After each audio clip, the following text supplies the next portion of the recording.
here with Archbishop Linda Nicholls, Primate of the Anglican Church of Canada. And thank you for being with me, Archbishop Linda, as we anticipate the feast day of Saint Mary.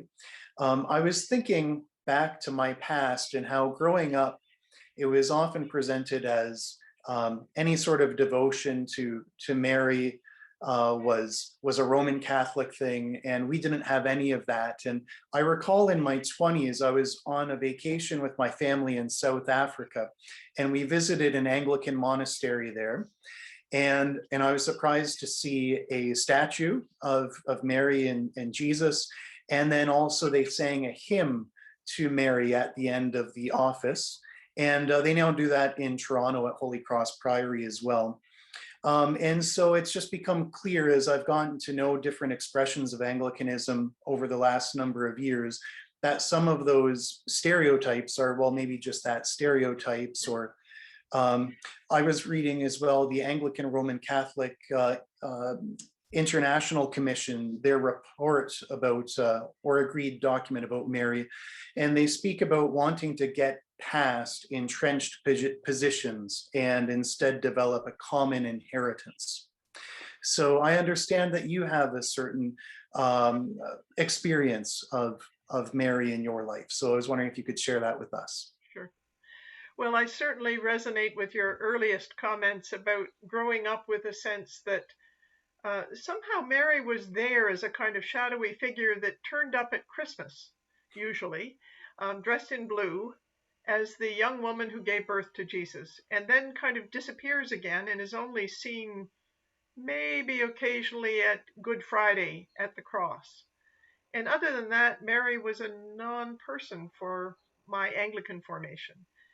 And later on in my formation that was rooted in some of the more evangelical side of our church and other churches, there was almost an antipathy to Mary because there was an antipathy to the perceived devotional practices in other traditions, Roman Catholicism being one of them, where Mary was elevated to a status that seemed to almost compete with Jesus, and there was a concern that that was just way too far, so we need to keep Mary way at a distance.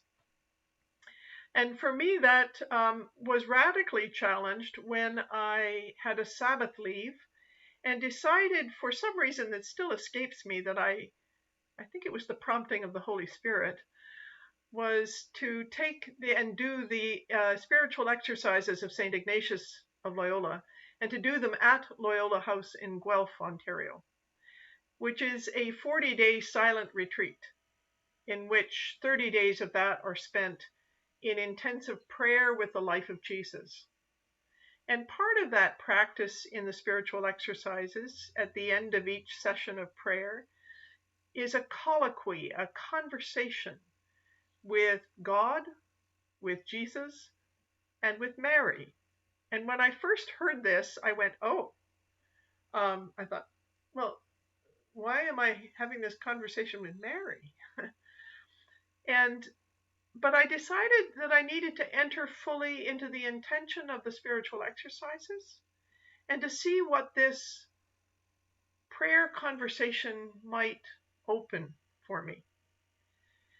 And was both delightfully and profoundly surprised and moved by that opportunity to engage with the person of Mary, a woman, a human being, and someone who had been called by God to serve God's purpose in the world in a particular way.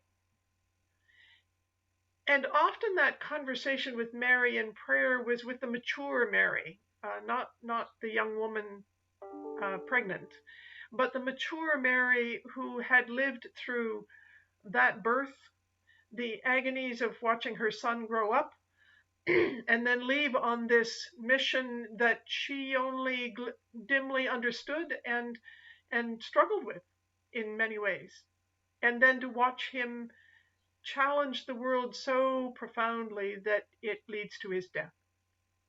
And yet she remains among the disciples.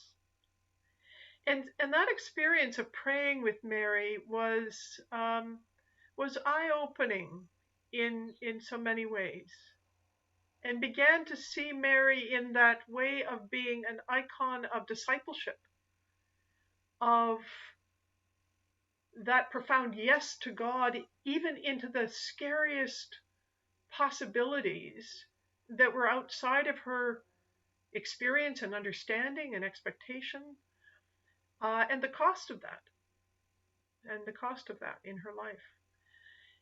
And began to understand why Mary occupies such a special place and a unique place that is not equal to the divinity of Christ, but is a calling and a place where I, as a human being and as a woman, having that person within the panoply of the saints that could come alongside in prayer, and have that kind of imaginative conversation with, that St. Ignatius believes is a place where the Spirit works.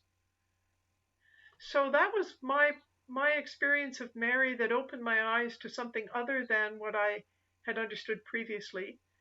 And when I come to those passages in Scripture that speak of Mary, there's a kind of delight in those now.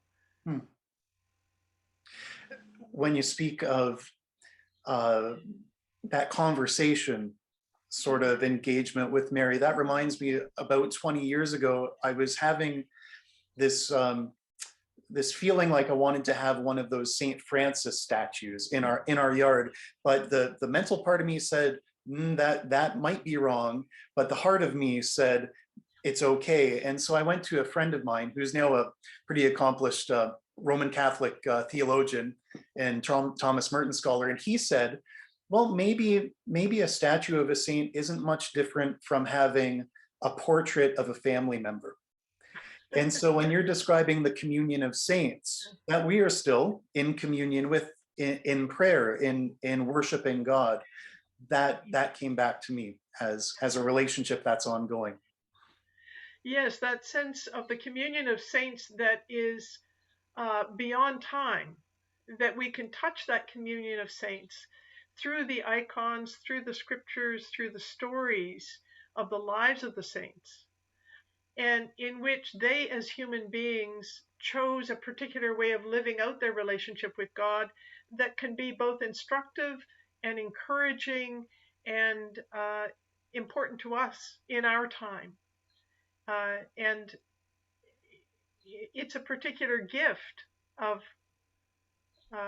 the way in which we live with the saints and honor their feast days and remember their stories. It's like telling the stories of your great grandfather who was in the war and then emigrated, and so what do you learn from that? I think of the story of my Dutch grandmother who left a very comfortable life in Amsterdam to join her fiance, who was out on a prairie farm in Alberta, and she didn't speak a word of English, and she left on an ocean voyage and on a train journey across Canada.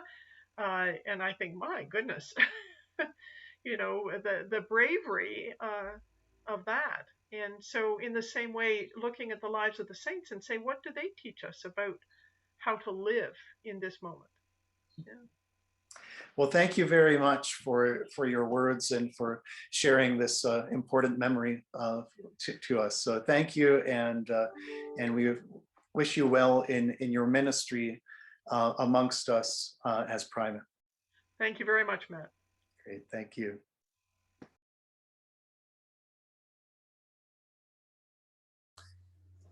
So Karen, you're a music prof, and I wanted to call attention, wearing my jazz shirt for this. I think over the years the shirt has shrank, or maybe I've grown, but it's my Miles Davis and Thelonious Monk and John Coltrane shirt, special for my music prof friend. Awesome.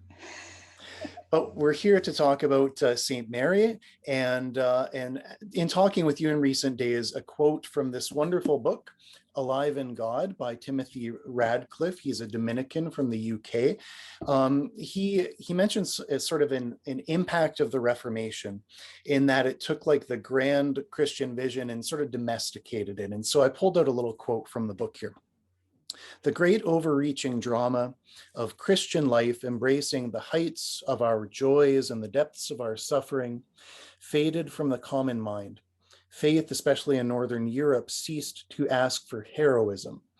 What need was there for radical gestures such as martyrdom or even entering religious life?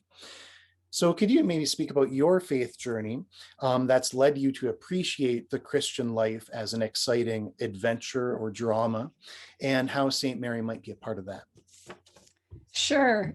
It's amazing to hear that quote. I don't know it, and I don't know the book, so it sounds like something I should read. But it really makes me think about the fact that I love science fiction and fantasy. And for me, that's such a big part. It's such a big learning for me. So that's kind of a little an aside. But in my own life, I've had to learn in some ways to bring that into my own life. And it starts because my mom comes from a background that's both Anglican and United Church, and my dad from a Lutheran, but he really grew up in a Baptist church. And so when I first was being formed, so the first church we went to was a non-denominational evangelical church. And I'm only bringing that in there because for me, that wasn't, how do I say this? The stories themselves were kind of Bible stories, and they were always very easy and black and white and these kinds of things. And my mom found that very difficult. And I don't think I understood why at that time, but my mom had grown up in a community where there was a lot of suffering, right? And so there was no place for her in that. So at the age of, I was in grade 3, my parents switched over to an evangelical Anglican church where both of them were more comfortable. My mom became very involved in the church, and she's Métis, as am I.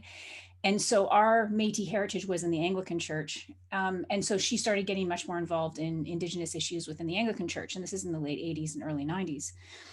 And I found a really good place in the Anglican church, but it was still evangelical. And it wasn't until a little bit later. So the big story where I really learned about suffering is when my boyfriend at the time had a horrible accident, which is now Preston, and he uses a wheelchair. And that, I think, is the single most moment when I realized and recognized how important church was, because there was so many debates going on around. So whether, especially in my evangelical friends, I still had lots of evangelical friends, was, well, did God make this happen, or did God let this happen? And right, all these deep things of deep faith. And the church just held us, right? Like, so food was provided, there was prayers for us and our families. And my mom was there all the time. My dad wasn't, which is interesting, but my mom was there with me all the time. So all this to say is I suddenly realized that in times of deep suffering, it's learning how to approach that suffering, to be sad with it. It's part of life. It's part of what we have. And I feel this is where I'm going to bring Mary into it, and then the saints, because someone like Mary, when I was about 13 and learning about Mary, and people are telling me, oh, Mary is like the age you were, right? And we'd be out doing these pageants. And the most terrifying thing for me was to think that this young woman, young teenage girl really, gets pregnant. She's not even married yet. Like, that's the most terrifying thing to think about as a young kid. And her reaction is this song of Mary, the Magnificat. And it's about being blessed. Like, so my soul proclaims the greatness of the Lord. Like, the first thing is about proclaiming the greatness of the Lord. And from this day, all generations will call me blessed. The Almighty has done great things for me. So it's this moment of something that's so scary. And the first thing is praise to God. But that doesn't diminish the fact that I'm sure her feelings were all over the place. So it gives this moment of the church is there and can support you, and you can, and so I guess Mary is a good example. And then to live through that, and my faith was deepened from that. And then I realized too, when you have these moments of great and deep suffering, great sadness, when the pendulum starts to swing and things start to come together, I mean, within a few years, Preston and I got engaged much, much quicker than I think we would have if that had not happened. and that's really for me because I had felt the depths of despair in some ways, but the church helped me through that. And then the church helped us through our joys, through becoming married and everything else. And so for me, the depth of that and the depth of the Anglican Church and this looking to the saints who have some terrible suffering. At one point when I was teaching at Providence, which is an evangelical college, so my first few years of teaching at the music at a university, they often encouraged us. Of course, I'm teaching music, so how do you bring faith into that unless you're teaching about history and that kind of thing? But I started with one group of students. We started reading through the saints. So I'd take like 3 minutes at the beginning of class, and we would read the saint for the day. And I had a book of 365 saints. One time I did women saints, one time I did just saints. So all saints, I guess. And it was, I think it was more, I mean, the students really liked it.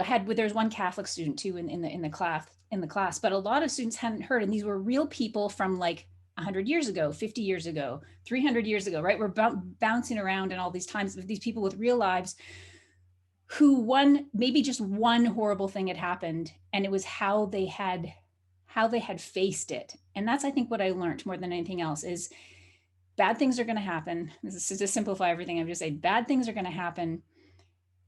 How is it that you deal with those things is what you can control in some ways, right? Or how, and then the church, and what I found was the church can be there to support you. And I had amazing priests who were supporting both Preston and I, and then my mom as well, who's a very deep, she has a very deep faith, one that I think people didn't always see. So, and it's the preservation of those stories that the church, like that's a resource the church has to help people dive into, is what I'm hearing. Yes. Oh, exactly. And it's real. For me, sometimes, especially in church life, right? We're reading through the Bible, although sometimes I'm annoyed by how much is cut out of our daily readings, because they cut out some of the horrible things, which maybe is hard to read on a Sunday morning. But that is so important for you, because you're reading through things and you've heard it however many times before. And then one day, and even in the liturgy, you say the liturgy, it's very similar almost every week. But somehow, some days it just suddenly hits you in a completely new and exciting way. And that can only happen because you keep hearing it over and over, and suddenly something new comes out of the text, out of the liturgy, out of the reading, whatever it is.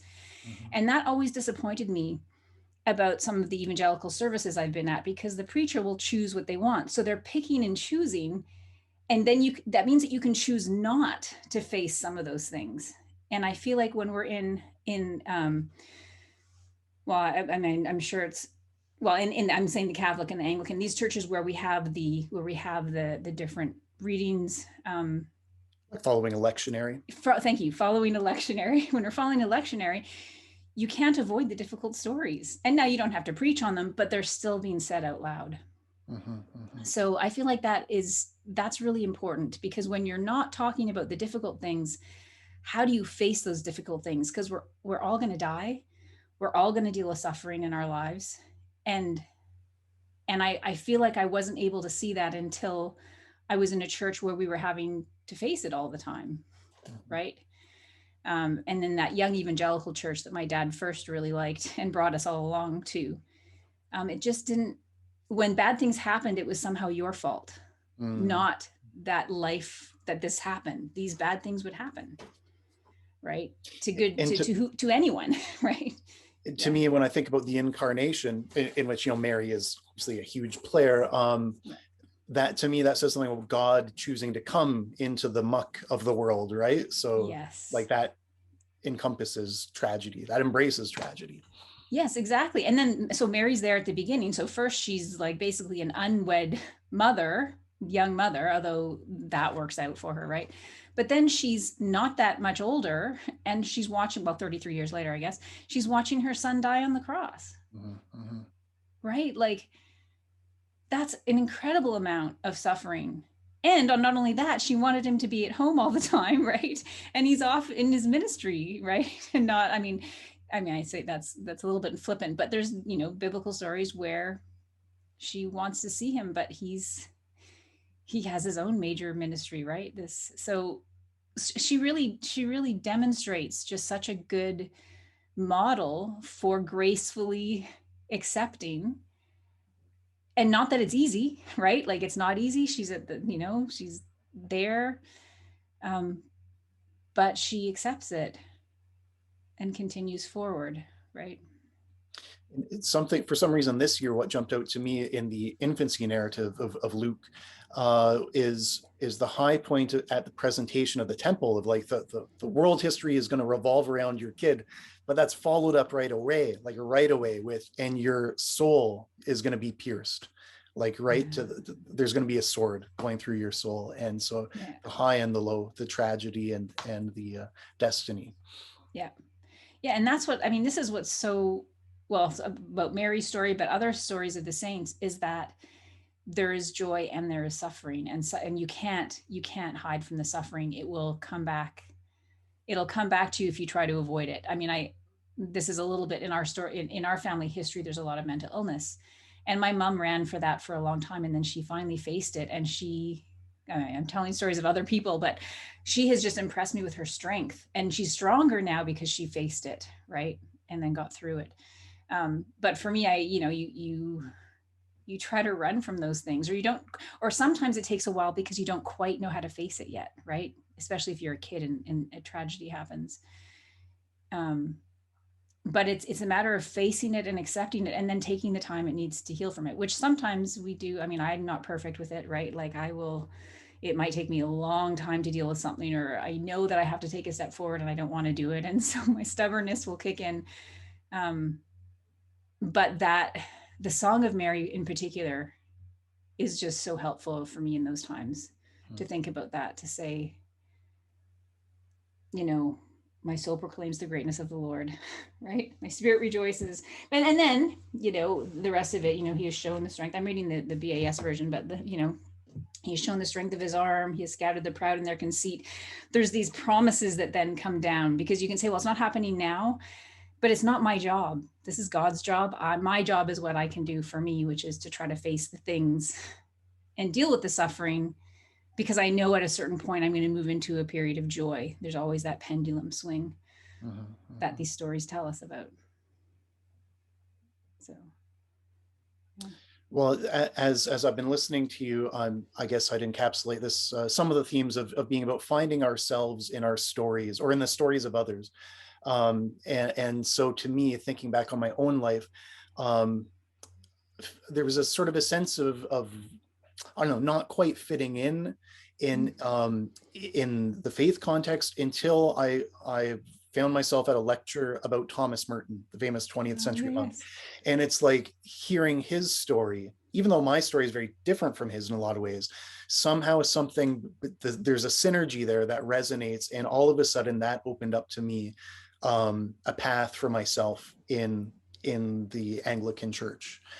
And so, yeah, there's something there about finding ourselves in the stories of faith and the stories of others in which we can more truly become ourselves. So thank you for raising this for us and for all of your reflections on Saint Mary and how she can play a part in our spiritual lives. Thank you. Thank you for asking me to do this, Matt. Well, it's been a privilege. Thank you.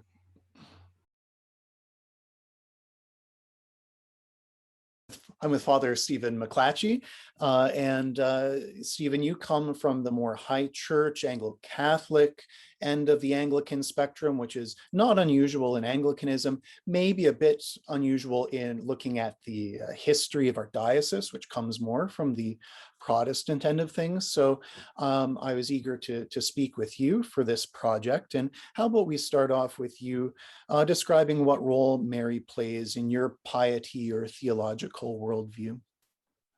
I would say I've got a really strong love of Our Lady.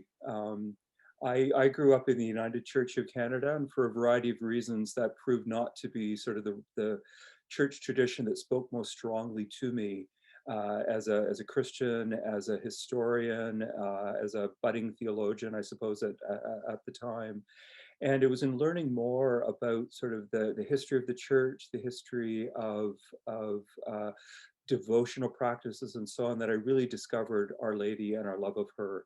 It's one of the things that is very different in the United Church, that in the Anglican Church, there's so many forms of Marian spirituality that I found really spoke to me. I'm not naturally a contemplative person or a person that easily does meditative prayer.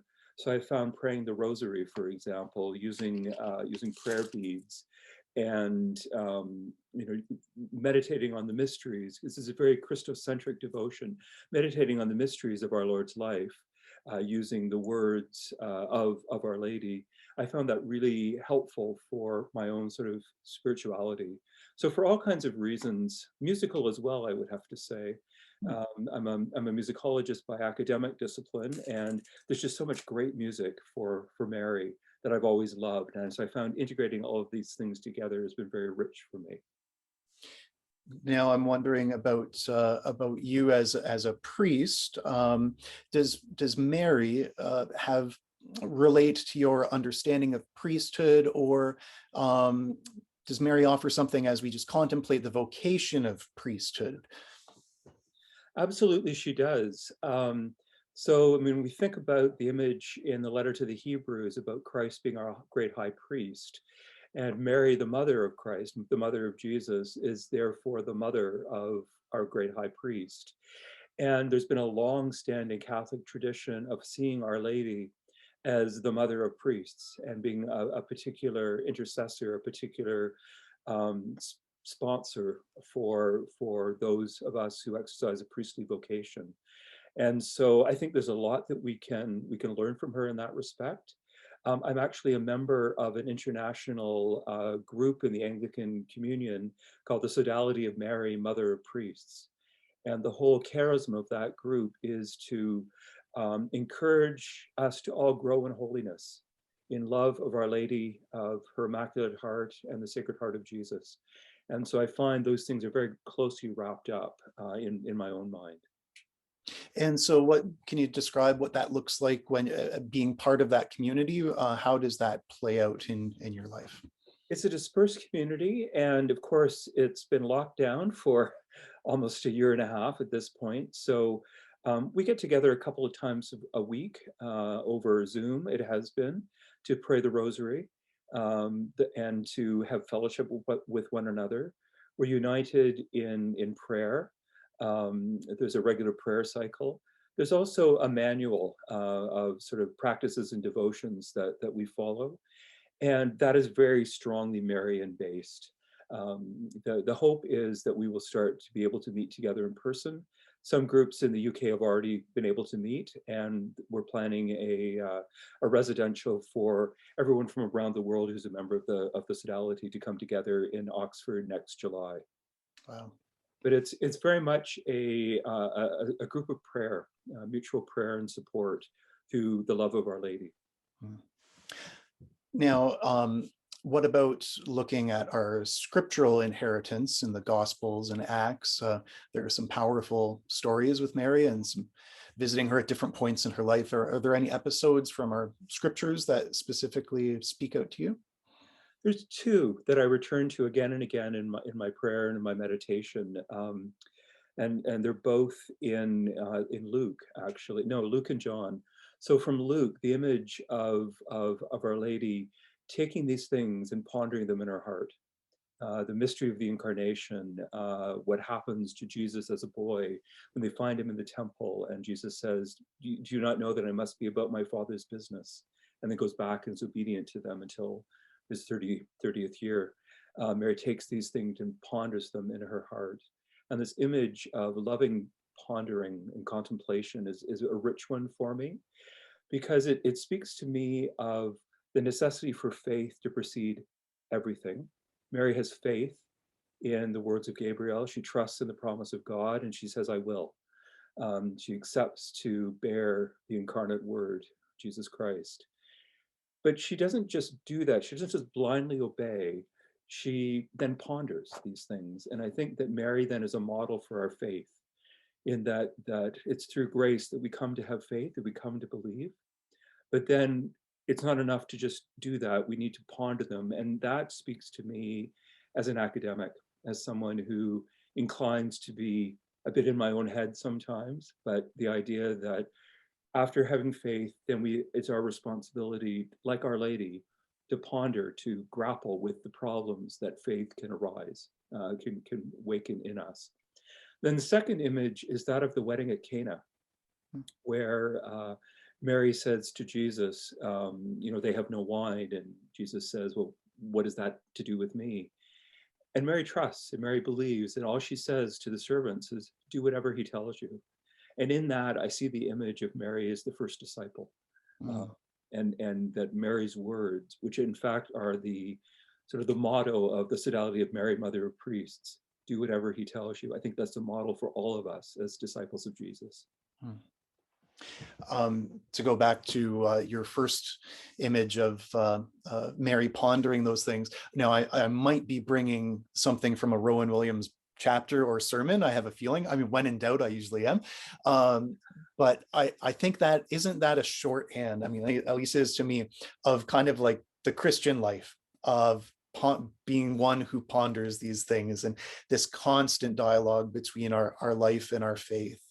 And thinking deeply too. And I think, would that there would be more of that deep grappling. Eh? Yeah. Mary's the model for our faith, I think. That's what St. John Henry Newman calls her. And Mary as the model of discipleship, and someone who is there with us as we struggle to be disciples. Well, thank you very much for your time as part of this and for your friendship. Thank you.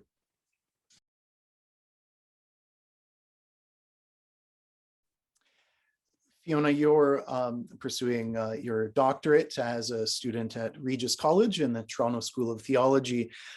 You've been studying Mary for your dissertation in that academic setting for some years now. How has your image of Mary grown or developed through this experience of study? I think there's a bigger recognition on my part of remembering her humanity, especially within the Catholic denomination. We tend to think of her as the Queen of Heaven, she's up lofty kind of thing. But then when we really focus back on her as a person, we realize that we remember, for a better word, that she is a human who engaged in the world that she was in. And we're able to connect her and frankly Jesus, when we think about the historical Jesus, to women and men and children, frankly, who suffer similar plights as them.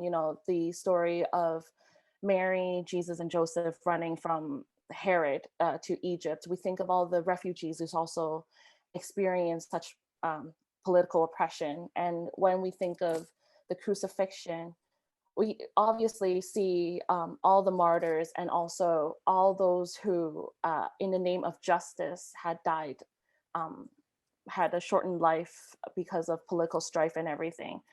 And then we also see Mary as the mothers of all those who've died. Like, she's holding the body of her dead child, literally.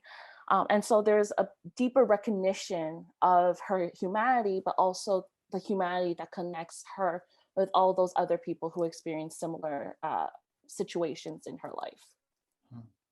So your studies have brought you from the clouds to the stark reality of life in the world, it sounds like. Definitely. Now, I'm coming from the Anglican tradition, you're coming from the Roman Catholic tradition, and in 2004, and maybe people might not realize this, but there was an agreed Anglican Roman Catholic joint statement called Mary, Grace, and Hope in Christ, and people can Google it and find a PDF online. That document is honest that we're not always on the same page. And I think that's a mark of true dialogue, that we can actually be ourselves. Like, that's actually a good sign. But especially with regards to the doctrines of the Immaculate Conception and the Assumption of Mary. You'd find Anglicans probably on a spectrum with those. What that document does, though, is it interprets those teachings Christologically and eschatologically. And here's a little quote from it. "It's not so much that Mary lacks something which other human beings have, namely sin, but that the glorious grace of God filled Mary's life from the beginning. The holiness which is our end in Christ was seen by unmerited grace in Mary, who is the prototype of the hope of grace for humankind as a whole." So it's connecting Mary to the wider church, to the Christian hope. So how might you build a bridge between Roman Catholics and Anglicans with regard to Mary? Or maybe I could put it much more simply, what case would you make for Mary avoidant Christians to consider her anew in salvation history and in our spiritual lives? So the quote here just reminded me of Bingamer and Gerbara's book on Mary, where they see the different doctrines as not just happening on her, but her symbolically representing us, kind of thing. And so her Immaculate Conception has implications for us. And so first I want to just draw attention to that, because I think I would also agree with that kind of interpretation of the doctrines, where it's much more of a relationship, but in the sense of, what do these doctrines tell us about right relations, like pre-fall kind of thing. And so, now I'm kind of thinking on top of my head, and I'm not totally orthodox in my interpretations, but if we're able to see Mary as demonstrating some form of or revealing to us the right relations, potentially the Immaculate Conception could be read as an affirmation of the proper relationships between a married couple, like Anna and Joachim, I think his name is. We know that Mary was not conceived, outside of the marriage as Jesus was, kind of thing, right? And so if we take that kind of a conception and see it as proper relations, then we can affirm the goodness of, human interactions, the goodness of proper relations between a husband and wife that is loving, just throwing that out there. And the assumption, I was thinking along the lines of right relations between the body and the soul. We tend to, our belief is that when we die, our soul gets, judged, but our body is still physically here. But Mary, when she died, there's tons of interpretations of that as well. Her body and soul got assumed because her body was pure. And so if that is a demonstration of right relations, then maybe it's calling for us to reclaim the right relations between the body and the soul. We think of the soul as normally, higher than the body because it's spiritual and it's, pure, and the human body is just dirty and not pure, sinful kind of thing, right? Mm-hmm. Animalistic. And so instead of such a dichotomy, we can think of both of them as potentially part of the Imago Dei, that there's something great within the body and the soul, and that, in the world of right relations, both of them have this equal dignity to them. And so I would just kind of pose those two kind of interpretations out there as possible for people who don't take it literally.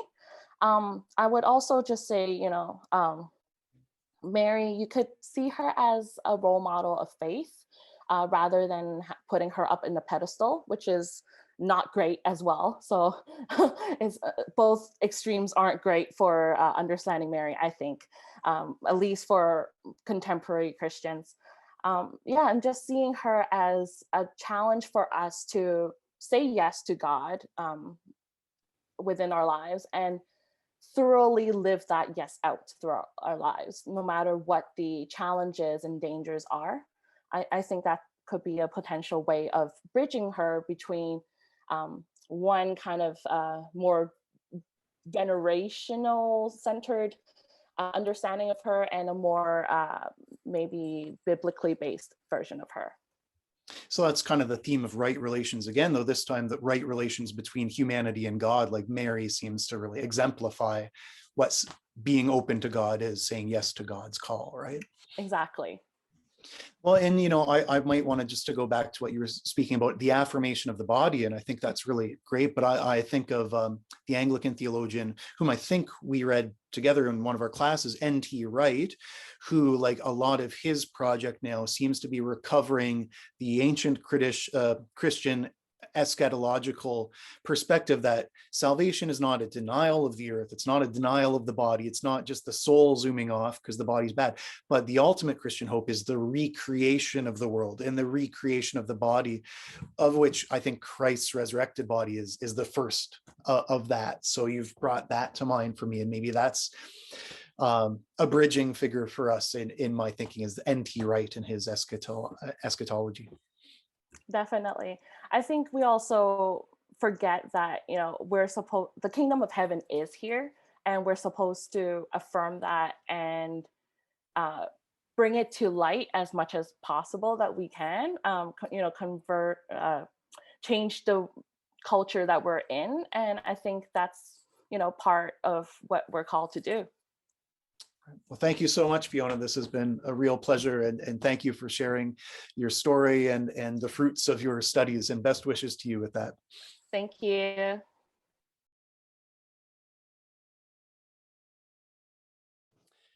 So Archdeacon Megan, I'm curious how with some folks, they are so naturally drawn to the person of St. Mary, while for others, it's almost taboo to go there, whether because of like a Protestant sense of faith, or maybe out of a sense of that it's betraying feminism.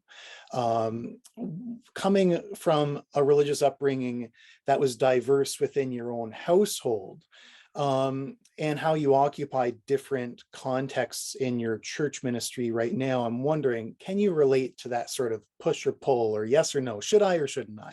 I don't know if I so much a push or pull, so much as I don't think it was a really burning question for me for a long time, right? Mary she was there, but she didn't really feature super importantly. There wasn't an anti-Mary sentiment. My father, who was Welsh and Welsh Chapel originally, before being Welsh Church of C of E, but he wasn't anti-Mary. That wasn't part of his upbringing at all, or my grandmother's. In fact, one of his favorite jokes was about Jesus setting Peter on the gate to heaven, giving him really strict criteria about who could be let in, and that he was not to fall for anybody's, really swift talking. He was just to keep those criteria, really make sure only the best got into heaven. But after a couple of weeks of having Peter on the gate, Jesus is walking around heaven, and he realizes all these people he knows, they haven't done so well. They've made all kinds of mistakes. They have goofed up again and again, some of them really seriously. So he goes to Peter and he says, Peter, I gave you that set of criteria. What are you doing? And Peter says, oh, I'm following it, Lord. I'm following it really strictly. But everybody knows your mom is on the back door and she's a soft touch. which was kind of probably almost my earliest introduction to Mary, because that was a favorite joke my dad would tell often. So there was that. My mother was Quaker growing up. And so I think I saw, for her, Mary was very much about the Magnificat, right? It was the social justice piece. That was the Quaker piece of it. And I don't think I made much distinction between Mary and some of the other Quaker figures I knew, right? Like, so Elizabeth Fry that I grew up knowing about, or the Foxes, right? And I just sort of put Mary in the same category, right? Also concerned about social justice and feeding the hungry and bringing down the rich from their thrones. And so there was that. It wasn't until much later that I kind of encountered Mary for myself. And when I was coming up to going into seminary and stuff, which is the sort of late 80s, right, is when I went to seminary. But before that, so it's a heyday of feminist theology, this very birthing of feminist theology.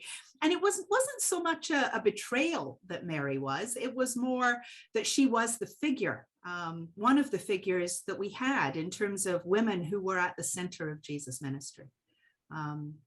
There was a poem, I don't have it, it's sitting in my office at Renison, which is closed, but it was written by a woman who was part of the movement for the ordination of women in England. And it basically, the gist of the poem was, it started kind of, did the woman, after she gave birth to him, hold him in her arms and say, this is my body, this is my blood? Did the woman, after he was taken down from the cross, hold him in her arms and say, this is my body, this is my blood? Well, that she said it for him then. For now, old men in brocaded robes decree, she cannot say it now. And that was certainly kind of the encounter I had with Mary, of Mary who was this model, right, for one of the women who was so involved in the ministry and who was a key part of the early church, right? So yeah, that would be my own history in terms of Mary. Yeah, I think certainly looking at some of the stories beyond the infancy narratives, I think Mary clearly had a leadership role, or like a very prominent role in the early church. I mean, she's there at the cross, right? And I think in the Johannine cross scene, like that's a birthing of the church when the water and the blood comes out of his side, to me. So oh, very much. And we know that his brothers are involved in the early church, and we're pretty sure his mother is too, right? So she's there right through, even, I mean, if you're going to look at the Johannine gospel, right, she's there at the first miracle. It's her instigation, right? Kind of do whatever he tells you, she said. Yeah. Interesting. Even the synoptics, right? Like, I think one of the things I've come to appreciate about Mary over the years is you know, she and the brothers and the sisters, the family keeps showing up, right? That's the standard thing in the synoptics. And people say, oh, look, your mother, your brothers, your sisters are asking for you. And he says, who is my mother? Who are my brothers and sisters? Those who do the will of my Father in heaven. And I have good Jewish friends who would say to me, no Jewish mother ever stood at the back and took that from their son. They would have been yelling out, let me tell you how long my labor was. Let me tell you what I gave up for you. And at first I always heard it that way, but I think especially as my own kids came to adulthood and took paths different than what I might have anticipated, really came to appreciate how much she allows for Jesus to have his own mission, right? That's a very different model of motherhood and of family, not just then, but even now, right? Even now, I deal with so many students who really struggle around taking a path different from what their parents envisioned. And it's not that Jesus' path is different, but it does cause consternation, right? We know that they come out to see him because the crowd think he's mad, and they're worried. And yet she allows him to go on even to the cross. And the letting go and allowing for God to act in all of that has become increasingly important to me as a model, right? In terms of what does motherhood look like? What does parenting look like? What do families look like? And really have come to appreciate that as my own kids become adults and move on in other ways. It's very interesting because we do often talk about Mary as an example of discipleship. And I think it's very interesting and cool to say, even Mary and the family of Jesus who struggles maybe to understand his vocation in some ways, that too, I would say, can be a model for discipleship in that it's an honest wrestling with faith, with God. Completely. Yeah. I think we don't play up enough, not just Mary, but all the other stories we have within the synoptics, where actually faith is about wrestling, and it is about doubts, and it's about not being sure, and yet insisting on believing anyway, right? Wow. Now, what about looking back on many years in campus ministry at Renison University College? How have you seen the figure of Mary resonate or not in the lives of students there? Yeah, so I would say the biggest piece I have noticed with students, the part whenever Mary comes up in Advent, this is what they want me to talk about now because they've heard it before and they want to hear it again. It's that whole notion of when Gabriel comes to visit Mary, right? The Annunciation piece. And there's an ancient tradition, it's even in a lot of the patriarchs, right, in their writing, that the whole of heaven held its breath until she said yes. And so that means she could have said no. And one of the questions always that students raise with me is, how many other people do you think said no first, Meg? And how many other Marys did he visit before he found one who would say yes? And this whole notion of consent, right? That's such a topic and a theme and an awareness that we have within society in general at the moment. And the idea that even 2,000 years ago, at the very center of the story of salvation, there is this story about a young woman who must give consent. And that without her consent, nothing happens. And that's been a key piece for students, really, really focused on that. And then the implications, both in terms of how does the church view consent and sexuality and sexual assault, but also what does it mean to consent to God in our lives anyway, right? What does it mean in terms of vocation to say yes or no to God? And if we say no, what happens then? What if Gabriel asked Mary and she said no? Obviously then she doesn't carry Jesus. She doesn't give birth to Jesus, but surely that doesn't mean the end of God in her life, right? So what does that mean? And how does it look? And what does that mean for vocation if in fact we say no sometimes, which we all do? If she says yes, dramatically says yes. And that changes everything. And I've had students who say to me, well, listen to her Magnificat. Is that why God, sent Gabriel to her anyway? She's already that kind of a person who proclaims the Magnificat while she's pregnant. That's not just God active in her. I mean, it is, but it's not just because she's pregnant with Jesus. But that's already how she lives out her vocation. And then, of course, she raises a son who goes off and upsets people.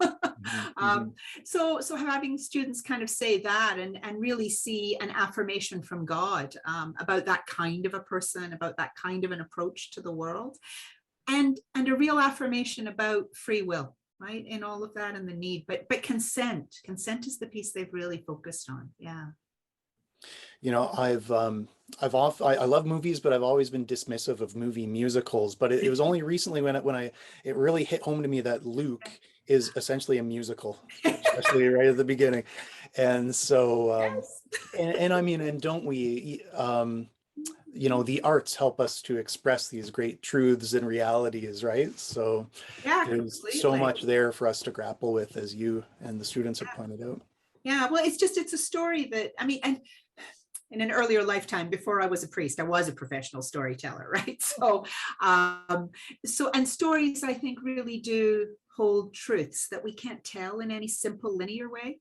And I think the opening of the Gospel of Luke is a good story. It's a really good story.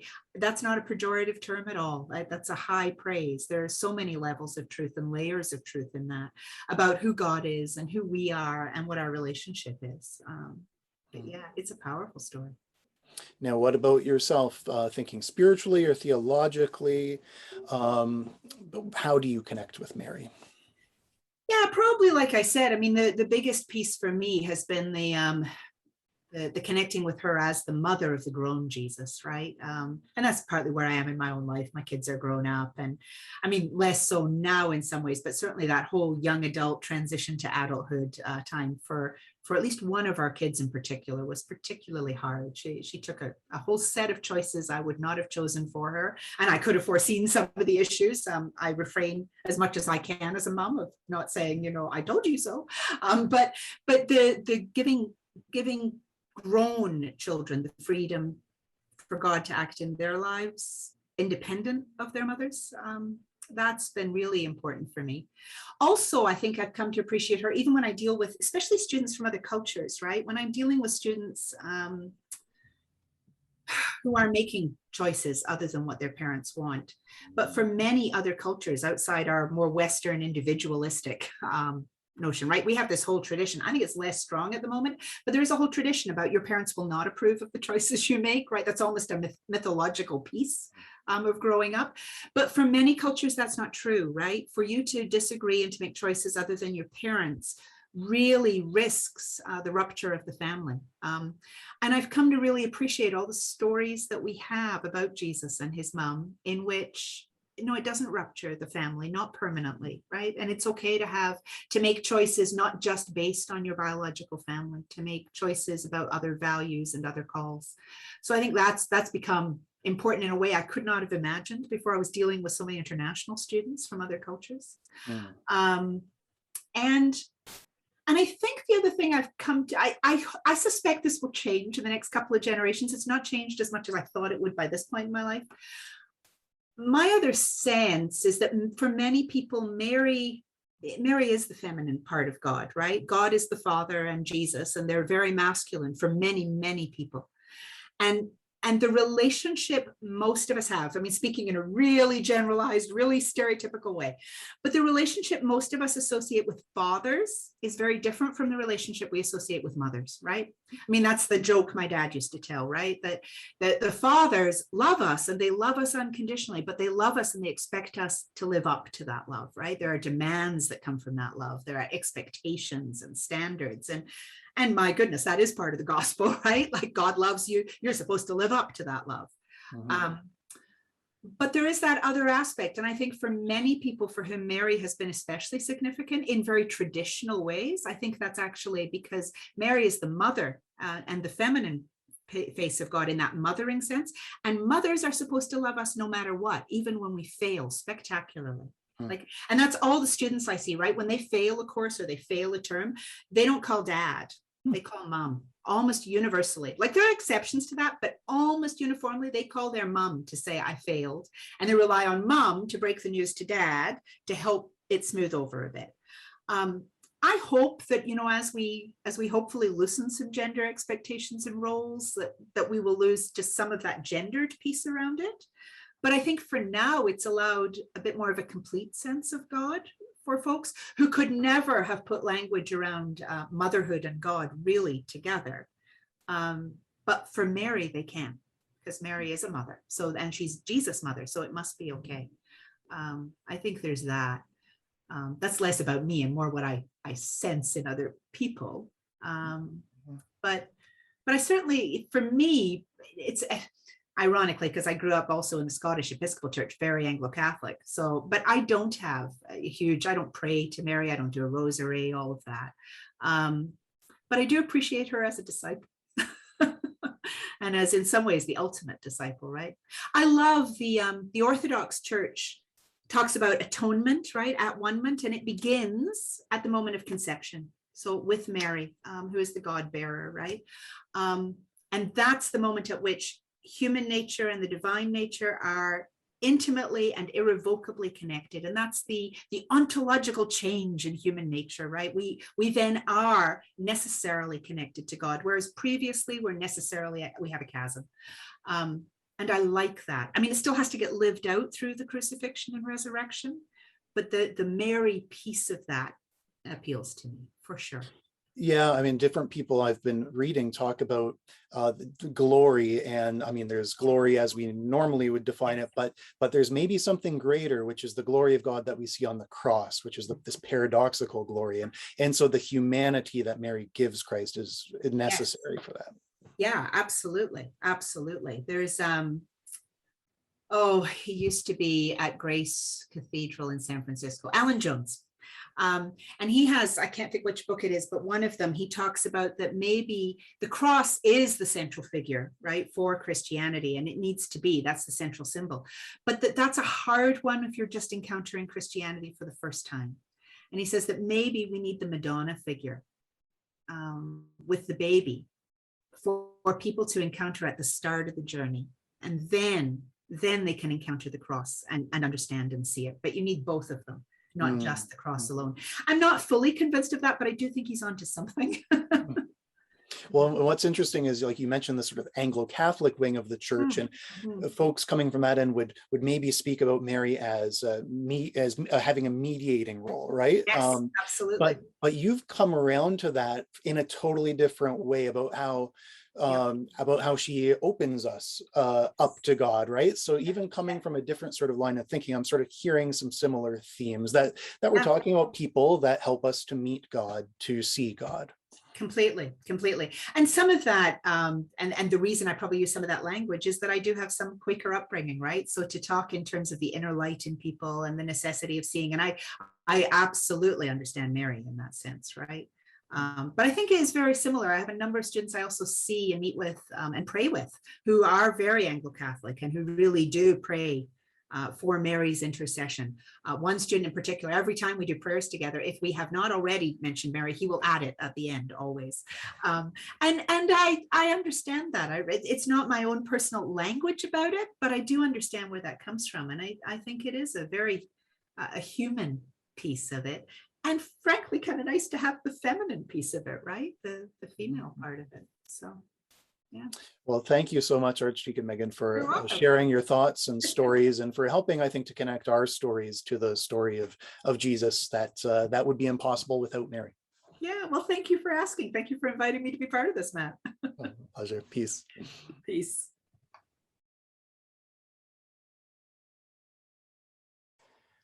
Here with an old friend, Dr. Greg Hillis, who's a professor at Bellarmine University, which is in Louisville, Kentucky. And as people who have been watching this video have probably noticed, Thomas Merton has come up, I suspect, more than once.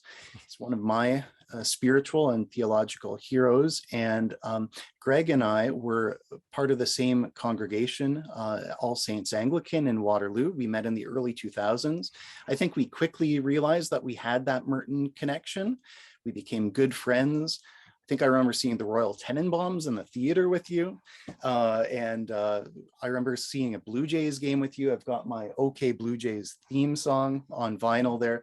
Greg is the person, you amazed me, because even from far away, you could tell whether it was a slider, a fastball, changeup, etc. So we're gonna go to baseball after the Mary and Merton conversation. But some years ago, Greg, your life's journey brought you to the Roman Catholic Church, and eventually you had this amazing opportunity to be a professor in what is literally Thomas Merton country. So welcome to this video, and it's been a pleasure to reconnect. Maybe you could tell us a little bit about your Merton story, how he's intersected with your life, and also talk about your upcoming book. This is out in November, Man of Dialogue, Thomas Merton's Catholic Vision on Liturgical Press. And you have a chapter about Merton and his Marian devotion in that as well. So tell us all about that. Yeah, thank you. I got interested in Merton when I was 23. Just got married at 23. My wife and I got married in Calgary, and we moved halfway across the country to Waterloo, where I was going to do a degree at the University of Waterloo. And I just wasn't very happy studying there. I ended up becoming happy, but that first semester I just wasn't very happy. And for some reason that Christmas I noticed that I had a copy of Merton's Seven Storey Mountain on my shelf, and I ended up reading it over the Christmas holiday. And it was, for me, a book about vocation, where, you know, at the time I didn't know what I was going to do with my life. And here was a guy who also didn't know what he was going to do with his life, who seemed to have been given conflicting advice and direction. And so when he became a monk, when he, you know, as he says, when he walked into the four walls of my new freedom, I just breathed a sigh of relief. And because I felt like if his vocational crisis could get resolved, then mine could too. So I started reading everything I could of his. And at the time, actually, Michael Higgins was president of St. Jerome's College. I think it's called St. Jerome's University now. And he's a Merton scholar. And so I got in touch with him, and I started reading really everything I could about Merton. And you know, got a tattoo of a drawing that he did on my arm, you know, these sorts of things. I hooked you up with my tattoo artist. If I recall. You did hook me up with your tattoo artist. Is he still there, by the way? I think he is. Yeah.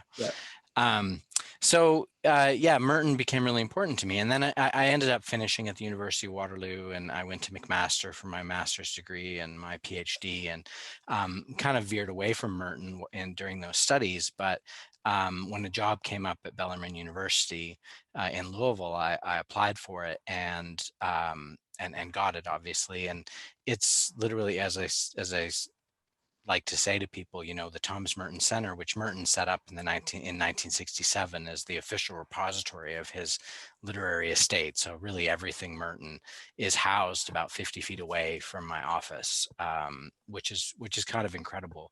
I just go up there and sometimes and ask them to dig out stuff for me, and I'm just able to look at it. And then the monastery, the Abbey of Gethsemane itself, is about an hour away, an hour's drive away. And I've become really good friends with many of the monks who knew Merton. And so it's over COVID that those visits have been on pause. But very regularly I'll go down there and hang out with the monks and go for hikes with them, and these sorts of things. That's amazing. Now, tell me what do you mean by Merton as a person of dialogue, and why is that I mean, I think we're engaged with dialogue across churches with this very video. So why is that important to you, and what do you mean with dialogue in relation to Merton's life? Well, he exemplifies, somebody who took his faith incredibly seriously. I mean, you can't take your faith more seriously than taking a vow to enter one of the most stringent monastic orders in the Catholic Church. I mean, that is the epitome of taking your faith seriously. And so, he was immersed deeply in his own tradition, and yet understood that being immersed in his own tradition didn't mean being insular and being refusing to understand or to come to understand other people, other ways of thinking, and other religious viewpoints. And so his life is just an example of the kind of dialogue that I think needs to happen, where from one's own faith tradition, you become completely open to another, to be able to learn from them, to be able to understand them. And then as he came to understand, you come to understand your own faith more fully. Now, one of my favorite quotes from him is something like, it's a very human thing to compare the best of ourselves with the worst of our neighbor, or the best of our tradition with the worst of our neighbor's tradition. Now, Merton grew up in a not at least nominally Anglican household, became a Roman Catholic, and in those first few years, he would say a lot of, or in the Seven-Storey Mountain, it's kind of painful that a lot of Anglicans love it, and he says the worst things about Anglicanism. But later he became dialogue partners with Anglican clergy and laity. This video that I'm preparing includes some Roman Catholics and some Anglicans. Why is dialogue across churches? Why is it important to you personally? I also might say there might be some Anglicans or Protestants that are saying, why would I listen to a Roman Catholic? Because maybe they've been hurt by the church, or maybe they disagree vehemently with some things. Or there might be some Roman Catholics say, why would I listen to an Episcopalian or Anglican? They're just liberals, or they're not a real church. Right. So what do you think of that? Well, I think that, first of all, dialogue is rooted in our shared Christian tradition. So if you look back to early Christianity, you find that the early Christian theologians, the mothers and fathers of the church, were themselves not insular, right? They engaged with the culture around them and the religions around them. They engaged especially with Greek philosophical thought and other ways of thinking. And you find that this continues right up through the medieval period, where Thomas Aquinas, one of the great theologians of the church, was engaged in dialogue with Aristotle, who was at the time sort of not, he was not to be read. And Aquinas just recognized that in order to understand his faith more fully, he needed to understand how others thought as well. And then, of course, with the Reformation, you really saw the profound breakdown of dialogue, where what ended up happening was caricatures of one another ended up prevailing to such a degree that we really didn't, different people of different Christian traditions really refused to see Christ in another, even if he or she was in another Christian tradition. And thankfully, that has changed in the 20th century and up to into the 21st century with the ecumenical movement. So for me, dialogue is not a repudiation of my Catholicism. or of my Christianity. Dialogue is actually at the very root of it. And we are called to unity. We're called to love. And if I, speaking personally as a Roman Catholic, and I have a chapter in my book about this, the Eucharist itself calls us to see Christ not only in the Eucharist, right? I mean, and we Roman Catholics take that with utmost seriousness in terms of the real presence, but to see also the very real presence of Christ in the other. And that's not just our fellow Roman Catholics, but everybody. And the Second Vatican Council calls me as a Roman Catholic to see Christ, to not view those of other Christian traditions as being separated from us juridically, but rather to recognize that there are barriers to our shared Eucharistic celebration, but that we are bound together by our shared baptism, and that we need to understand and work together. So for me personally, it's very important. We get nowhere by insularity. There's something Rowan Williams has written talking about the Eucharist and Jesus's table fellowship. He says that he's not just feeding people, but what he is doing is also drawing out hospitality in the people so that they can become hosts to others. And I'm hearing that in what you're saying, that it calls us to be hosts as well. Well, Rowan Williams is a good Merton scholar. Yes, that's right. Yeah. And now what about in your book, I came across a quote I like from one of Merton's contemporaries in the community. He says that Merton's Marian devotion was not sentimental, and it's often Marian devotion gets characterized as sort of like a folk religion, overly sentimentalized, but his, he says, was not sentimental but theological. So would you describe how would you describe Merton's Mariology, I guess, how it played a role in his development, in his vocation? He talks in the Seven Storey Mountain about, after he became a Roman Catholic, he did not develop a strong devotion to Mary right away. And he talks about that as being something that he regretted, right? That he should have been developing a strong devotion to Mary, but didn't. It took him a little while. He ended up developing a pretty strong devotion to Mary really just before entering the Abbey of Gethsemane, when he went to Cuba. And there's a Marian shrine in Cuba, Our Lady of Cobre, that he visited, and his very first poem was devoted to her. And he said that when he promised her that if he became a priest, he would say his first mass for her, and he did that. I've seen the gamut of Marian devotion in the Roman Catholic Church, and when you talk about it as sentimental, or this contemporary was John Eudes Bamberger who said this. When we talk about Marian theology or Marian devotion as sentimental, there is a sense sometimes within the Roman Catholic Church where it's not as well thought out or as theologically nuanced as I think the church would like it to be. There's a sense in which sometimes Marian devotion can feel almost superstitious. For Merton, I would say that that's not the case for the majority of Roman Catholics, by the way, but that there is a sense in which sometimes that manifests itself as that. For Merton, his Marian devotion was very much rooted in his understanding of the incarnation. That it was a profound thing for Merton to understand that the humility of God is such that God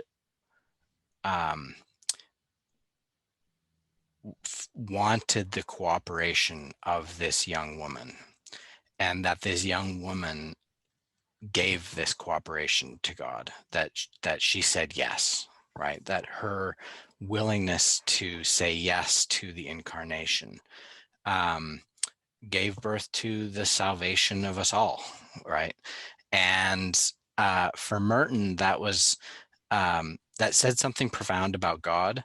That is that God wasn't going to bulldoze God's way into the world, but that God was going to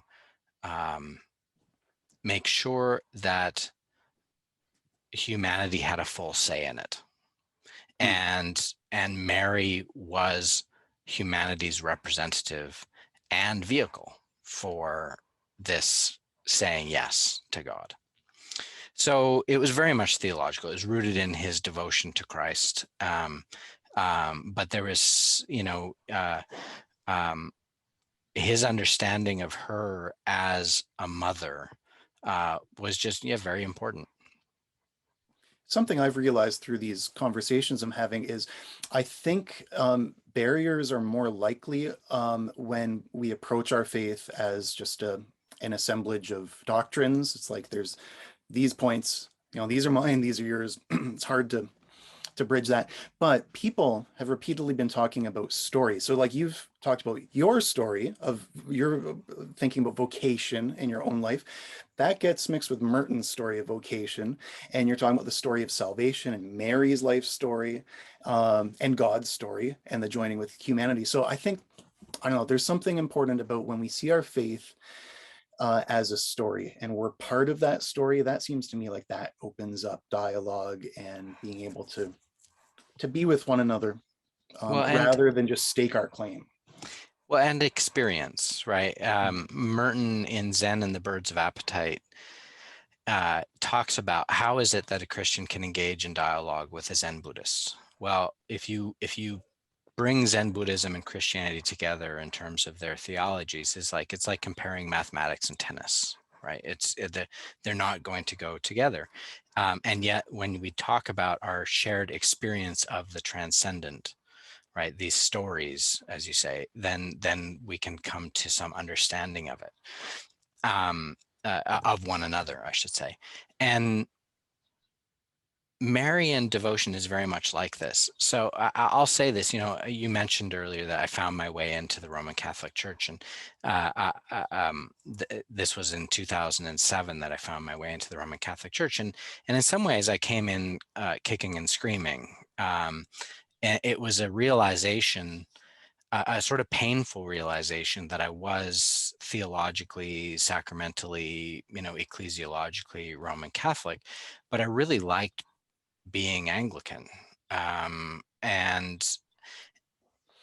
frankly, the liturgy is better in the Anglican Church, right? You've been doing the liturgy in English for 500 years. The vernacular for 500 years. There's a poetry and beauty to Anglican liturgy that frankly is missing in Roman Catholic liturgy.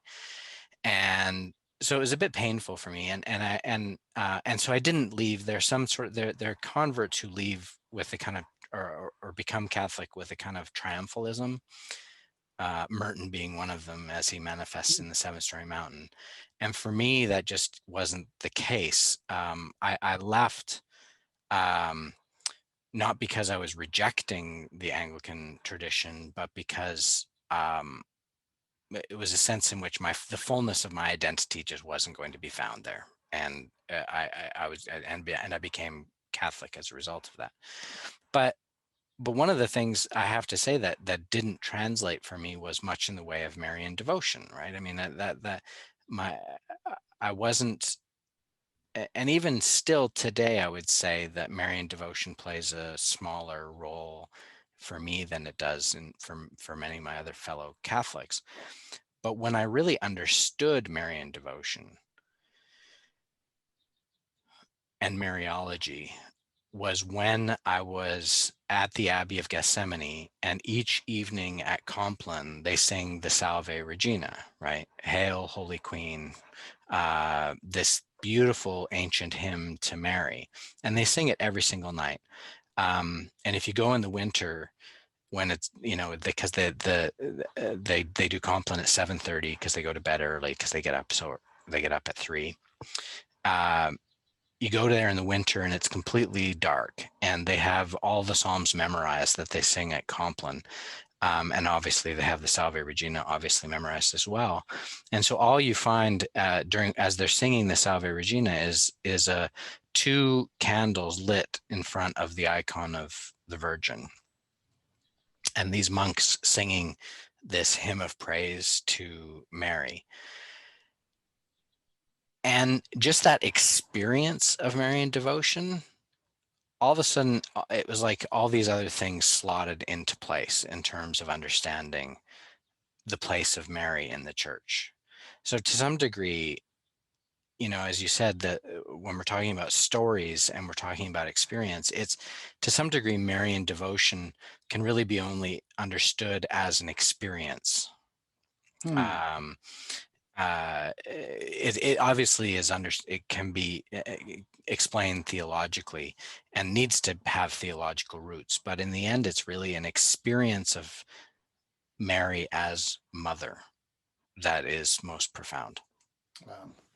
In thinking on my own life, I remember being surprised at an Anglican monastery in South Africa that I was visiting, where they, sang a hymn to Mary at the end of their liturgy, and I didn't expect that, or I expected, in a parish sense, I would have expected maybe like they would have introduced it in some way that would have explained it to make it go down smoother with those that would be surprised. But no, it's like it was part of their life. And then after that, actually, Holy Cross Priory, where I have a direct connection and visit regularly, they started singing a hymn to Mary each evening as well. And so that just showed me that, well, I thought I had the Anglican tradition figured out, but it's like, no, people and traditions are more diverse than we sometimes realize. Absolutely. Now, Anglicans are really, we're keen on talking about the incarnation, which you referenced a little earlier. The Assumption of Mary is something that is maybe a little bit less natural for many. So this idea that Mary was welcomed bodily into the direct presence of God at the end of her life. Merton, along interestingly with the Anglican Roman Catholic Agreed Statement in 2004 about Mary, see a way forward by, they say, ensuring that it's understood Christologically, and that Mary's glorification relates to the Christian's hope of future glorification. So can you speak on that connection between our hope and what the church says happened to Mary? Yeah.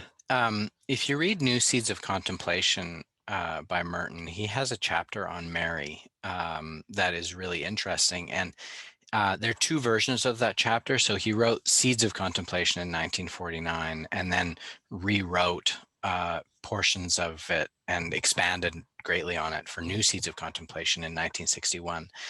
And if you compare the 2 chapters, you see that the difference is that the proclamation of the dogma of the Assumption of Mary happened a year after the Seeds of Contemplation came out.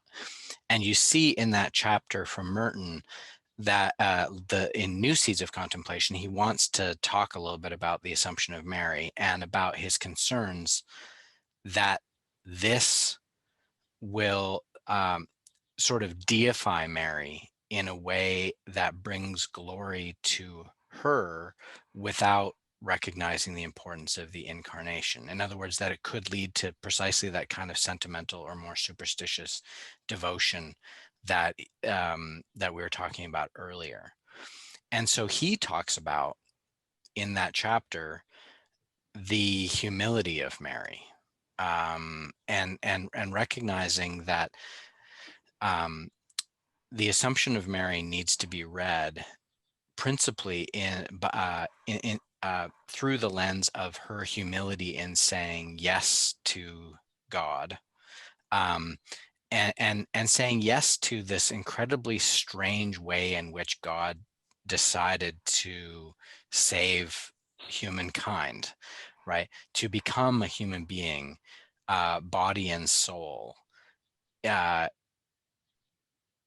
in a poor family, right? Like this very strange circumstance of God becoming incarnate in this way, and Mary's role that she played through it. And so when we talk about, as you said in the Roman Catholic Anglican agreement about this, that we understand her Assumption Christologically, what we're saying here And the dogma of the Assumption makes this very clear, that the proclamation of the dogma of the Assumption makes this very clear, that that she is really the first fruits of a humankind, of humanity. That because she's really the first Christian, right? The first Christian to quite literally be united with the incarnate Word. We see in her what will happen to us, right? That we also will experience the fullness of God's love bodily, right? That we won't, that we are embodied people, and that we will experience God in this full way, body and soul, in the way that Mary is. So it's see, the incarnation doesn't allow us to reject the body, which Christianity has been so tempted to want to do over the centuries. And the Assumption of Mary is, in fact, this affirmation of the body, that the incarnation means that we will be saved bodily, as it were. And so that's kind of what I think that's certainly how Merton would understand it, and that's how I would understand it, that we understand this Christologically. In other words, what she's experiencing is precisely what was made possible through Christ. And following that line of thought with the incarnation, Merton spoke about Mary being or having crowned Jesus with his humanity, and that weakness is the only thing greater than glory, which I find a powerful thought. Now, I came across something interesting from former Archbishop of Canterbury, Michael Ramsey, someone who helped bridge some divides with the Roman Catholic Church in the mid-20th century. He was writing at around the same time about how the cross transforms our idea of glory. And he wrote, "When Jesus dies, we see the glory which is God's in all eternity, the glory of the self-giving love of the triune God." And Merton, I've read in your chapter, uses an image of Mary as a window that is open to God's light. And what we're left with is the light itself, rather than getting caught up in just the window frame. So can you say something about Mary's role in salvation history and as having a mediating role? Yeah, Merton will even use the term mediatrix for her, and as her having a mediating role. In a series of conference notes, in fact, you've got the conference notes directly behind you there, he wrote at length about Mary. Those conference notes are the notes from the talks he gave to the novices at the Abbey of Gethsemane, and he talks about Mary in those notes, and essentially says, we are all vehicles of God's grace, right? In other words, when we say to one another, I will pray for you, right? We are in that moment becoming a mediator with, for that other person with God. We are manifesting that desire to share God's grace. And in that prayer, we are indeed sharing God's grace. Mary is the ultimate manifestation of this, that her yes to us, I mean, quite literally, or her yes to God quite literally opened the door to human salvation. And one of the things that is so important to Roman Catholics in particular, and certainly to a number of Anglicans, is the intercession of the saints. That in the same way as I can say to you, I will pray for you, so the saints continue to pray for us. And Mary is really the chief of the saints, the mother of all the saints, somebody who I don't want to say has God's ear, but is certainly so deeply close to God, so profoundly close to God as the mother of God, that that her role in mediation is particularly important. That doesn't mean that we attain salvation through her, but we certainly, in the same way as we pray for one another and therefore extend grace to one another, we receive grace through her intercession. I think that's the best way of putting it. Yeah, thank you. Yeah, I appreciate the way you've articulated that. Now, thinking to the Bible, for me, the episode of Mary, Mother of our Lord, and the beloved disciple at the foot of the cross in the fourth gospel, that's really powerful to me. And it says something about the establishment of the church. And you just spoke of Mary as like chief of the saints. And I suspect that she had a very prominent role in the early church, perhaps in the Johannine church. Tell us a bit about what Merton says about Mary's sharing in Christ's passion. I think any of us who are parents know what it means to experience profound suffering when our children suffer. We go through that suffering ourselves in a very real way. And what the church has said, the Roman Catholic Church has said over the centuries, and Merton is really just sharing in what the church has said here, is that Mary really participated in the suffering of Christ in a way that no other person could possibly have done, because she is his mother. That she was offering Christ and experiencing his sufferings in a way that is profound. And as a result, when we talk about the sharing of grace with one another, her experience of suffering allows her to be a very profound mediator. It's like when we go to somebody, that when we're going through something and we go to somebody, for example, if I'm struggling with something as a parent, and I go to another parent, it's very helpful to me if that other parent has experienced the same sorts of things that I am experiencing with my child. But if they have this experience of like, oh, well, my kid is perfect, straight A's and all that sort of thing, well, that's not very helpful. They're not very helpful to me. But with Mary, we have a mediator who has experienced this profound suffering in offering her son, and therefore participated in that suffering. And I think that's what makes her. It's why we can say that she shared in some way in the passion of Christ. Now, that doesn't take anything away from the suffering of Christ himself or of the salvific effects of the death of Christ. What we're simply saying here is that her role as a mediator becomes that much more profound because of what she experienced. Now, as we move towards the end of our conversation, I'm wondering, and this is maybe a little bit less directly tied to Merton, but something that I think a lot of Anglicans and non-Roman Catholic Christians wonder about is the idea of the intercession of the saints, which you mentioned, and especially I think the Angelus and the Hail Mary prayer. That is a direct connection of Mary and the idea of intercession.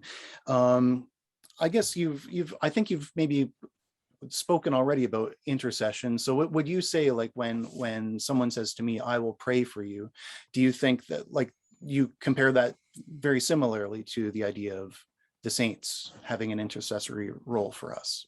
Yeah, I mean, I think the scriptures are clear on this, and certainly the tradition is that just because somebody is 6 feet under, that doesn't mean that they're separated from us, that they continue existing in some way. This is really the hope that we preach in the church. And for me, for example, I remember as a little Protestant boy, when my grandfather died when I was 6, it was just intuitive to me that I could talk to him. Right. And I remember I remember being on my knees beside my bed and saying, like, okay, God, like, I do want to talk to you, but can you just like get my grandpa? I'd like to chat with him for a little bit. And I think that childhood intuition actually gets at the heart of what we're talking about when we talk about the intercession of the saints, that we are a community. And we are most fully the body of Christ when we are there for one another in generous love. And the saints are those who have most fully manifested that selfless, generous love on earth, and that they continue to manifest that generous love in the presence of God. And as such, they can and do pray for us, right? In the same way as we pray for one another. I think that again can lend itself to superstition, right? So, I mean, for example, the other day, my 10-year-old lost his Minecraft Switch cartridge, right? And I said to him, I almost played into this this superstition a little bit. I said, I have to admit, I've had quite good luck. I mean, the very fact that I use that word, I've had quite good luck praying to Saint Anthony for finding things, right? Because that's kind of a classic thing. We go to Saint Anthony who helps us find things. And so, I said, why don't we do that? And of course we didn't ended up not finding, we still haven't found it. And when we do, I'll undoubtedly tell him that it's due to the intercession of St. Anthony. But there's that kind of superstitious quality to it that I think can be problematic. But if we understand that we are profoundly united in the Trinitarian love of God, not only with those with whom we worship and not only with those with whom we exist today, but also if we understand that we are profoundly united with all those who have gone before us. I think that that's a manifestation of Christian hope. And it's one of the reasons why, I mean, even those who don't like the idea of the intercession of the saints, we still visit the graves of those who have passed on before us, with whom we're close, right? Well, why do we do that? If we believe that they are just gone, right? If we believe that they're not there, then there's no point in visiting their grave, right? But we do that because we recognize that they are in some way really there and really present to us. And it's why with Roman Catholics, we have these relics, right? Where we'll go to the grave of somebody, like in Assisi, for example. Francis of Assisi is a great example, because I think Anglicans and Roman Catholics have a shared devotion to Francis of Assisi. And you go there and you see Francis's grave and you feel a closeness to the saint and you ask him to pray for you. I think that there's, when we recognize that unity we share, I think that that's important, and that helps us. Again, I think the intercession of the saints is an experiential thing, right? You try to, honestly, try to explain intercessory prayer, the theology of intercessory prayer to somebody, and you're going to run into problems. But simply praying with somebody and saying, I'll pray for you, and then praying with them, that brings about an understanding of what we're doing. Similarly, asking for the intercession of the saints and experiencing that is different than just kind of explaining it theologically. Mm-hmm. Because people might say, well, God already knows what you need, or of course God can just do it, or whatever. But yeah, it's less mechanistic and more about, well, there's something special when lives come together. So we're coming again to that idea of our faith as a story and bringing stories together in community. I love that you use the word community, so I appreciate that. Yeah. Now, before we close, I can't let you go before we talk about the community of Blue Jays fans, because you've been representing us down south for some time. So I've been pretty bad at, after the great playoff run a few years ago, I have not, I guess I'm a fair weather fan, or I'm just, I don't watch too much live TV. Tell me a little bit something about this year's Blue Jay season or MLB season, or have you finally come around to loving slow motion replay, or has that changed at all? Right. What would you say? Because we've got a lot of baseball fans, I know, at least in my parish. What would you share about the season so far? Well, I've been a big baseball fan for a long time, and like you said, you and I went to at least one baseball game together with your dad, and I love, and I've been watching the Blue Jays since the early 1990s. I mean, I have vivid memories of Joe Carter's home run, and of that World Series win. And so I have an MLB TV account, and the way that I watch baseball is that I almost never watch it live because my evenings are busy and whatnot. But when I come into the office, I have it streaming in the background and silent, so I can kind of pay attention to everything that's going on with the Blue Jays games. And so I stream the games almost every morning as I'm working. This season, I have a 13-year-old who's also a rabid Blue Jays fan, which he adopted from me, which I'm quite proud of.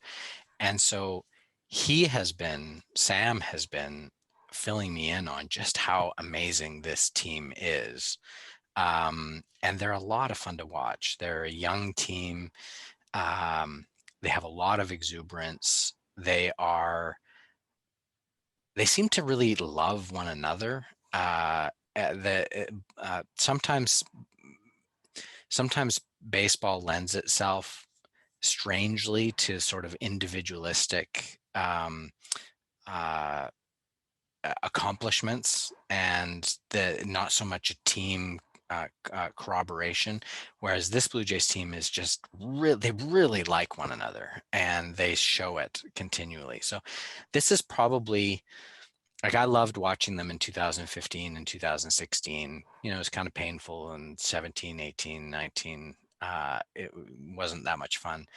But this team is even more fun than the teams in 2015 and 2016. They're just so much fun to watch. And they've fixed the bullpen, from what I've picked up in some news reports. They've got some pitchers. They're better. Yeah, they're still struggling a little bit, but yeah, the bullpen has been fixed a little bit. Certainly is better than it was. And yesterday, well, anyways, I don't want to date your all of this, but yeah, there's a big comeback win yesterday that really showed what this team's made of. Well, you've spoken of watching baseball on mute as a sort of contemplative spiritual exercise, and actually I'm saying that somewhat jokingly, but like, I know some thinkers such as Robert Lax, such as William Stringfellow, who spoke about the circus. They loved the circus, and they saw an image of our future hope, of the kingdom, of the eschaton in that. Am I getting maybe like you see the baseball diamond and you get sort of an image of, well, you said in people loving one another on the team. Do you get a bit of an image of our hope in that, or of the beauty of God? There is nothing like a walk-off hit, or in particular a walk-off home run, to demonstrate, I think, the hope of future glory.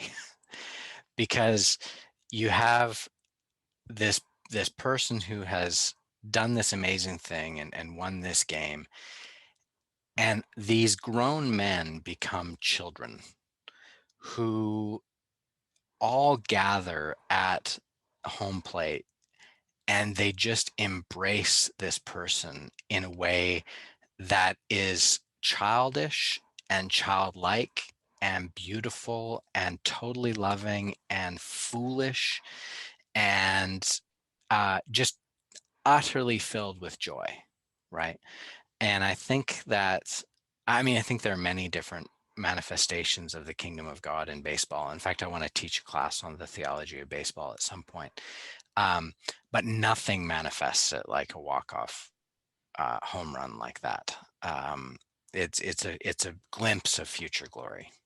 And so is a bat flip appropriate or not appropriate theologically? Well, so I ended up last year. So when baseball got put on hold in the United States, I ended up spending a lot of time watching Taiwanese baseball and Korean baseball, and their games would take place in the mornings, and so those were the games that I would stream while I was working.